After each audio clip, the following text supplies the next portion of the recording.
मोर आवास मोर अधिकार रोक के रखे है भूपेश सरकार। ये इस आंदोलन को हम सब ने मिलकर खड़ा किया था। मेरे को याद है मेरे रायपुर के पहले बात की बात है, यहाँ आना हुआ था, साझा गए थे, साझा में इस अभियान को लेकर के आगे बढ़े थे और उसके बाद विधानसभा घेराव में भी यहाँ आए थे, नहीं भैया? विधानसभा घेराव में यहाँ आए थे और तत्कालीन मुख्यमंत्री जी के कार्यालय के घेराव के लिए हम लोग आगे बढ़े थे। ये सारी कवायद हम सब ने मिलकर साथ की थी। मैं आपसे ये कथा इसलिए कह रहा हूँ कि ये भाजपा है और आज हम जब सदस्यता ग्रहण करने जा रहे हैं तो भाजपा की सदस्यता ग्रहण करने जा रहे हैं। भाजपा में हर किसी को नेता बनाने के लिए, किसी को 4 को गाड़ी में चढ़ाने के लिए, किसी को नेता के साथ बैठा करके फोटो खिंचवाने के लिए, किसी को मंत्री बना करके इसी रूम में बिठाने के लिए राजनीति नहीं करते हैं। भारतीय जनता पार्टी का कार्यकर्ता राजनीति करता है तो जन कल्याण के लिए करता है।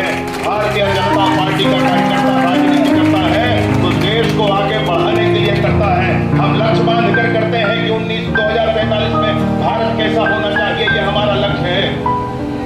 भारतीय जनता पार्टी का कार्यकर्ता जब भी राजनीति के क्षेत्र में आगे बढ़ता है और काम करता है, जन कल्याण उसके हृदय में होता है, देश का वैभव उसके हृदय में होता है, विश्व का कल्याण उसके हृदय में होता है, तब वो आगे बढ़ता है।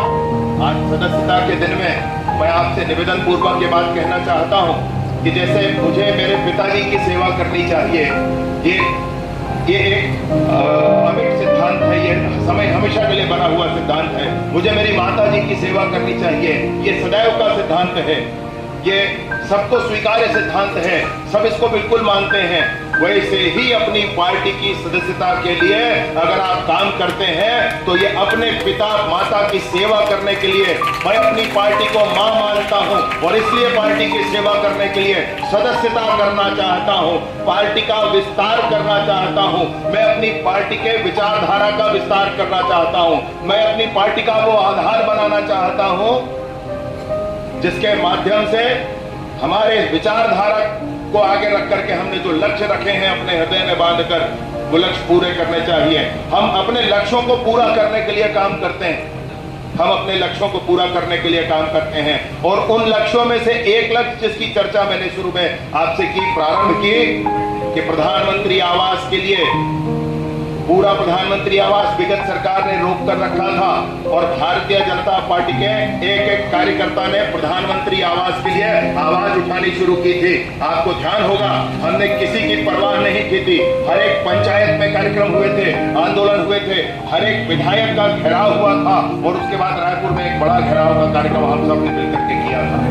उसका क्या परिणाम हुआ? क्या भाजपा सरकार बनाने के बाद भूल गई बातों को? कभी एक क्षण नहीं हुआ।